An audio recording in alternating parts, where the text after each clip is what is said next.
Hello, hello mga ka-London. Loan dito, loan doon. Panibagong araw, panibagong online loan application na naman ang ating re-reviewin. Tara, samahan niyo akong alamin kung ito na ba ang magiging solusyon sa pera problema natin.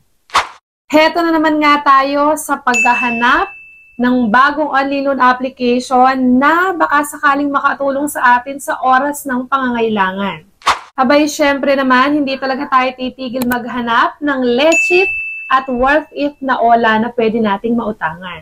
Kaya naman, kung interesado kang makahanap ng bagong online loan application, ay panoorin mo itong video na to hanggang dulo.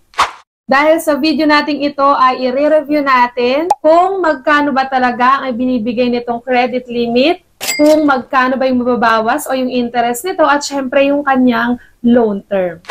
Kung takot kang mag-apply dahil ayaw mo magbigay ng iyong personal information na kung tama ang ginagawa mo, na nanonood ka muna ng ganitong klase ng review para at least bago mo subukan at bago mo itry, ay nakasisiguro ka muna talaga na legit ang online loan application na pag-uutangan mo.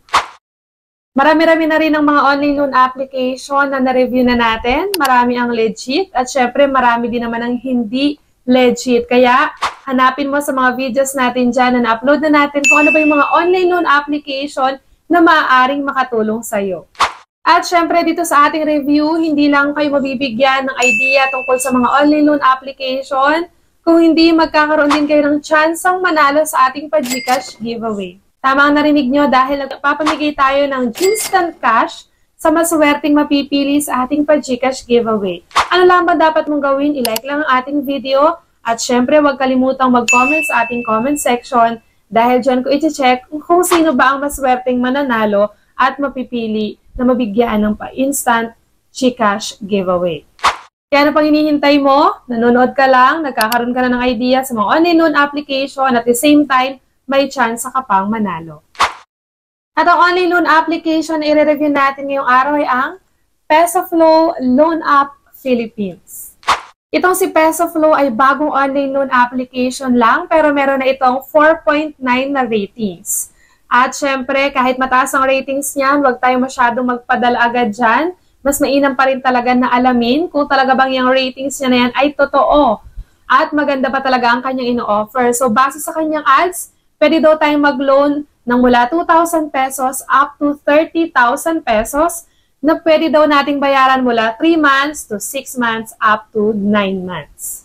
Dito nga kay PesoFlow, basta ikaw ay 18 years old and above at isang Filipino citizen ay pwede ka nang makapag-loan at syempre basta ikaw ay meron lang isang valid ID.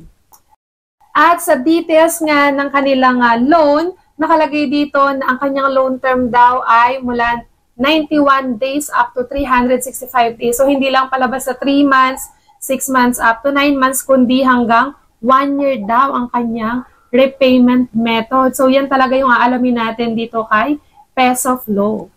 Alam ko, excited na kayo, kaya wag na nating patagalin pa, simulan na natin. So, dito nga para makapag-register ka or makapag-login, pag wala ka pang account, pagre-register ka at kapag may account ka na, ay magla-login ka. Pero syempre, pag magre-register ka, kailangan mo ilagay yung active phone number para syempre sila ay makapag-send ng verification code. At pagka-login ko nga dito kay PesoFlow, nakalagay na amount na pwede daw nating ma-loan is up to 84,000 pesos at meron siyang loan term na up to 180 days. So, nabago na. Okay, 84,000 pesos tapos 180 days daw yung loan term at meron siyang 0.04% per day na interest rate. At dito nga, nakakapagtaka dahil hindi si PesoFlow ang nakalagay. Ang nakalagay dito ay si Cash Ranger. So, medyo nakakapagtaka to at baka isa rin to sa mga online loan application na nagsusulputan na ngayon na akala natin bagong online loan application pero talaga nagpapalit lang sila ng pangalan. Kaya naman talagang napakainam na nanonood ka muna ng mga review bago ka sumubok or mag-try mag-loan sa mga online loan application na ito dahil karamihan sa mga nagsusulputan ngayon na bagong online loan application ay mga nagpalit lang ng pangalan. At nung i-check ko yung kanilang privacy policy, lumabas naman yung pangalan ni PesoFlow. Pero syempre, dahil kanina ibang name na ang lumabas, so medyo nagdadalawang isip na talaga tayo kung ito ba talaga ay bagong loan application. And dito nga kay PesoFlow, Halos pareho lang din siya ng ibang online loan application. Yung mga sasagutan mo sa pag-apply ay pareho lang. So, may 5 steps din siya. Kasama dyan, syempre, yung authentication, personal information, work information. Kasama din dyan, syempre, yung contact reference at kung saan mo marireceive yung amount na niloan mo. And dito nga, kahit ilagay mo pa sa job information mo yung student ka or housewife or unemployed, kailangan mo pa rin ilagay ang iyong work experience, monthly income, salary type, salary day, job type, and then yung company name. So, kailangan mo pa rin ilagay yung mga info na yon. At dito nga kay PesoFlow, kailangan mo makapagbigay ng 5 emergency contact or 5 contact reference. So, dito nga kailangan mo ilagay yung pangalan at yung relationship mo dun sa contact reference na inalagay mo. Make sure lang na alam nung tao na yon na ginamit mo siya as contact reference at mas maganda nga sana kung kapamilya na lang or close friend para at least kung tawagan man sila ng mga agent ng OLA, alam naman natin, pag hindi tayo na-contact ng mga yan at due date na natin, ang susunod na tatawagan nila ay yung mga nilagay nating contact reference. And sa bank information, kung saan mo ba marireceive yung amount na niloan mo, pwede pa rin dito yung e-wallet or bank. Sa e-wallet, pwede pa rin ang GCash, Coins, GrabPay, ShopeePay, at iba pa.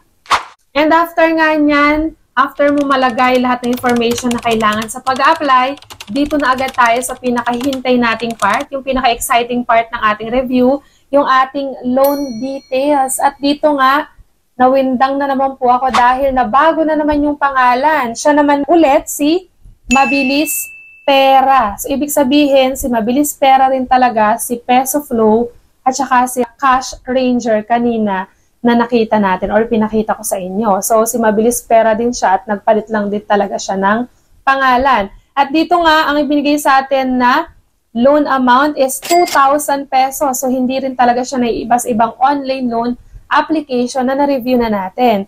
At ang makukuha lang nating amount is 1,200 pesos. So, saan mapupunta yung 800 pesos? So, yung 800 pesos ay mapupunta sa processing fee na 667 pesos, total interest fee na 13 pesos, at yung risk control service fee na 120 pesos. So, total nun is 800 pesos. At ang marireceive na lang natin ay 1,200 pesos dun sa 2,000 pesos na ibinigay niya sa ating credit limit.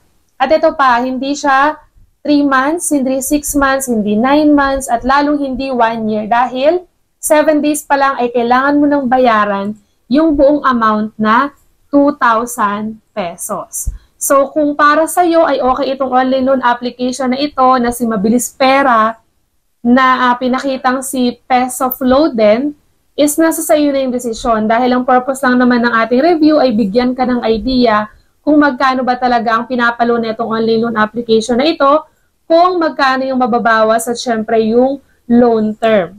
At kung ako nga yung tatanungin, hindi ko inire-recommend itong online loan application na ito dahil bukod sa mababa lang naman ang ibinibigay niyong credit limit, ay napakalaki pa nung mababawa. So kung kailangan mo ng 2,000 ngayong araw ay hindi itong online loan application na ito ang makatutulong sa iyo. At yun na nga ang kabuuan ng ating review ngayong araw. Kung gusto mong manalo sa ating pag-cash giveaway, huwag mong kalimutang i-like ang ating video at mag-comment sa comment section para sa tsansang manalo ng instant cash. At dito na nga muna natatapos ang ating review ngayong araw. Hanggang sa muli mga ka-London! Bye-bye!